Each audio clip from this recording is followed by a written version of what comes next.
بسم الله الرحمن الرحیم. در جمعه ما شما طریق ایجاد ورچوال هارد دیسک را مورد مطالعه قرار میدیم.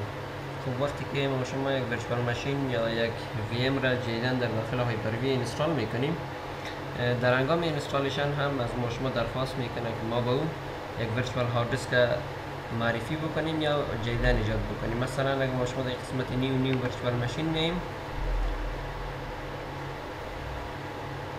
در قسمت وقتی که نیکست میگیم خب میشه در اینجا برش یک نام مشخص کنیم. مثلا ما میگیم تست هستیم، نیکست میگیم. در جنریشن هست، مثلا جنریشن یک در نظر میگیریم و اینجا سایز رمش هست.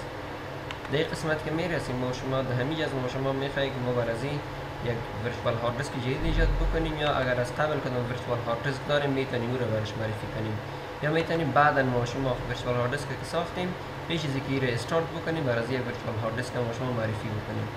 در قسمت وقتی ما شما ایجاد میکنیم یک ورچوال هارد دیسک جدید، با دیفالت اکستنشنش VHDX هست، یعنی VHDX رو در نظر میگیره و سایزش هم با دیفالت 127 GB هست. ما شما میتونیم که این را تا 64 GB تغییر بدیم. اگر ما شما این VHD در نظر بگیریم با سایزی و ما شما اجازه میده که ما شما تا 2 TB را بر از این سایز بدیم. پس میتونیم در این وقت ما شما یک ورچوال هارد دیسک بسازیم، یا میتونیم ما شما یک ورچوال هارد دیسک بعداً بسازیم. مثلا اینجا میتونیم رایت کلیک کنیم، در قسمت نیو بیایم، در قسمت هارد دیسک و از اینجا میتونیم که نیکست بگوییم. در اینجا میتونیم ما شما مشخص بسازیم که هارد دیسک ما شما VHD باشه یا VHDX باشه. هارد دیسک هایی که VHD هست سایزش میتونه تا 2 TB یا 2040 GB باشه و هارد دیسک هایی که VHDX هست سایزش میتونه که تا 64 TB باشه. پس ما شما اینجا وقتی اگر VHDX انتخاب کنیم نیکست بگوییم، در این قسمت از ما شما میخواهی که این هارد دیسک سایزش فیکس باشه یا داینامیک باشه. فیکس هارد دیسک همون است که در وقتی که ما شما ایجاد میکنیم اگر فیکس مثلا میگیریم 30 GB، همون 30 GB هزار دیسک ما شما اختصاص داده میشه و سایز آینده کم و زیاد نمیشه. ولی اگر یک داینامیکلی اکسپندینگ ما شما گفته باشیم، در این صورت ما شما فعلا هارد دیسک که در داخل سیستم خود ما شما ایجاد میکنیم از فیزیکال هارد دیسک ما شما مثلا اگه 30 GB باشه تمام 30 GB اختصاص داده نمیشه.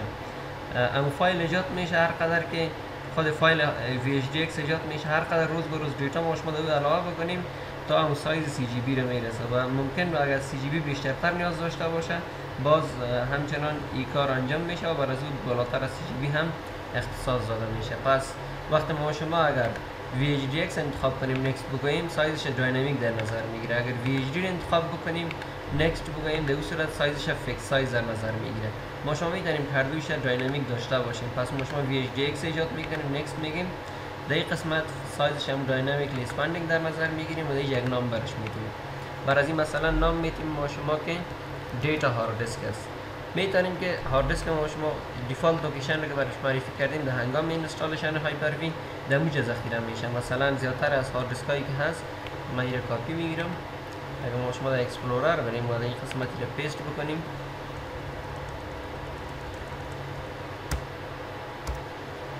در این قسمت میبینیم که تمام ورچوال هارد دیسک های دیفالت که ما ساختیم در این قسمت ساخته میشه. مثال یک هارد دیسک ما دیگه ساختیم به نام HD.VHDX بوده.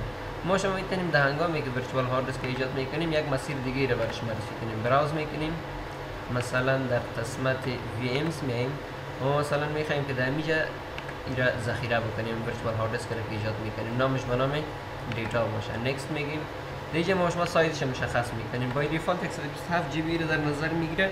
ما شما میتونیم اینجا برای سایزش معرفی کنیم، فرض کنیم که این باشه مثال 10 GB. چون ما این داینامیک اکسپاندم گرفتیم فعلا در حافظه کامپیوتر ما شما 10 GB حافظه رو نمیگیره. هر وقتی که دیتا در ذخیره شد باز به اون شکل مقدار حافظه از کامپیوتر ما شما گرفته میشه. اینجا از create a new virtual یا a new blank virtual hard disk. وقتی این ما شما میسازیم در داخل از کدام دیتا نمی باشه کاملا بلانک است.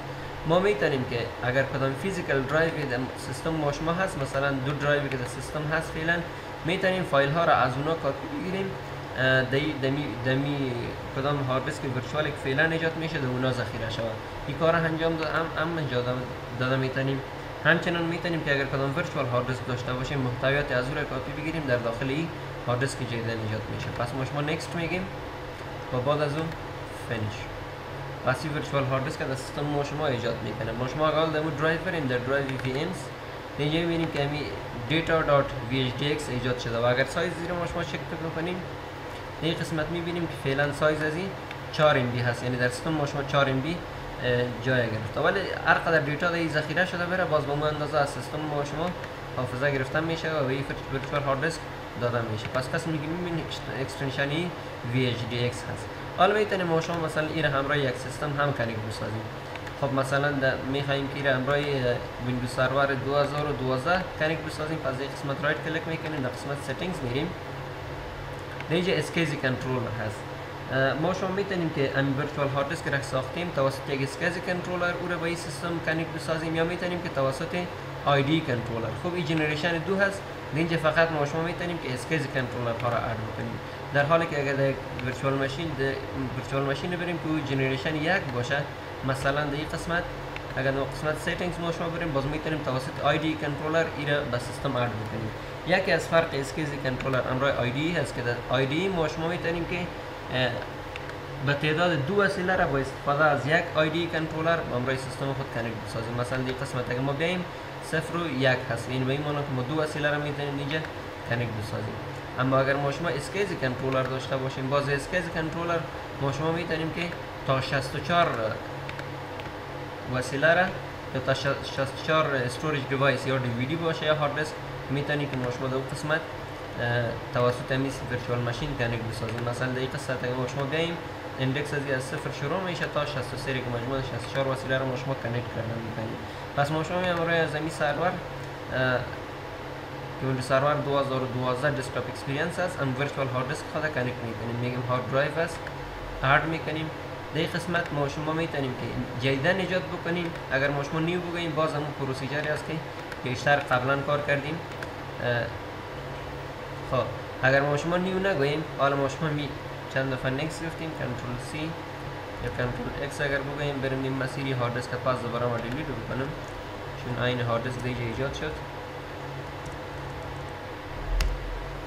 در این قسمت این را دیلیت میکنیم که باز از سیستم ما شما زیاد جای نگیره. پس این قسمت ما شما براوز میکنیم و هارد دیسک جدیدی را که ما شما ساختیم در داخل VMs بود و در اینجا به نام دیتا ایجاد کردیم. پس اوپن میگیم، پس از اپلای و پس از اون ما شما اوکی در نظر میگیریم. پس این سیستم استارت میکنیم ما شما.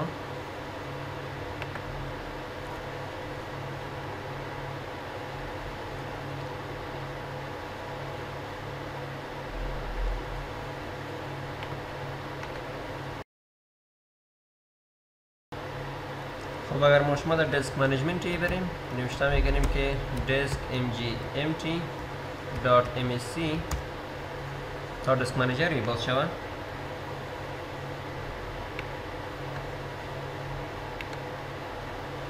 از این قسمت ما شما 10 GB هارد دیسک را که امرای کانکت کردیم، این قسمت میبینیم که به این اتچ شده وصل هست. پس بخاطر که ما شما این را به سیستم آنلاین بیاریم، رایت کلیک میکنیم سر دیسک و آنلاین میگیم و پس از اون میتونیم که اینیشیالایز بکنیم. ما شما میتونیم که نوع پارتیشن از این ما شما مشخص بسازیم که پارتیشن استایلش چی باشه، MBR باشه یا GPT. پس ما شما GPT در نظر میگیریم و اوکی میگیم و پس از رایت کلیک میکنیم میره ما شما در این قسمت و نیو سیمپل والیوم پارتیشن بندی میکنیم، میره next و next میگیم. باز فینیش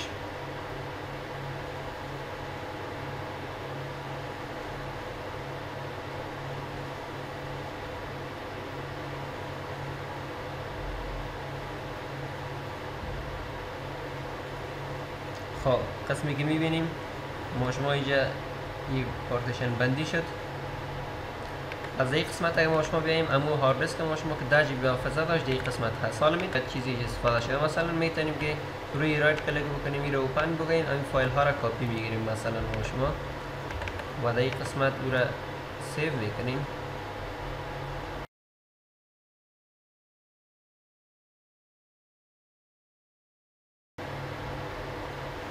خب ما شما فایل های CD را کپی گرفتیم. اگر این قسمت بیایم دیده میشه که 6.3 جی فایل ما شما کپی گرفتیم، تقریبا اینقدر از فری اسپیس هست. پس اگر ما شما حال در سیستم بریم و در قسمتی که او هارد دیسک ساختیم که در درایو VM بود، در این قسمت بود، ما شما حال سایز از ببینیم تقریبا 3.75 یعنی تقریبا همون چیزی بود که دیتایی بود که ما شما دوجه سیف کردیم. پس این داینامیکلی اکسپاندینگ هست، روز به روز هر قدر دیتا داشت سیف شود و مو اندازه روی محتویات زیاد میشه و از فیزیکال هارد دیسک ما شما مقدر حافظه رای میگیره. پس این بود طریقه ایجاد ورچوال هارد دیسک.